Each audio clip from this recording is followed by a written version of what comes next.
Hey guys, welcome back to this channel. In this video, I'll be showing you guys how you can like bleep a swear word on CapCut PC. So pretend one of these is a swear word. So staying 1, 2, 2, 3.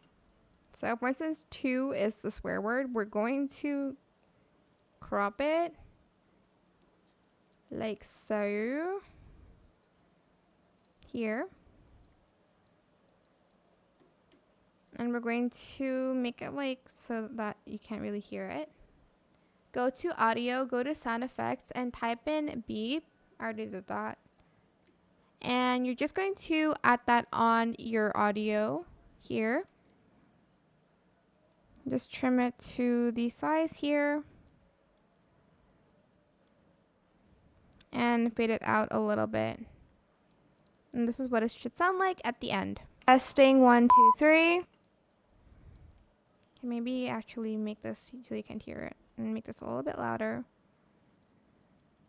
Testing 1, 2, 3. And that is it. I hope this tutorial is helpful for you guys. Don't forget to like, comment, share, and also subscribe to this channel if you haven't done that already. If you have any more questions about this video, just leave it in the comment section down below. I will try my best to answer them all for you guys.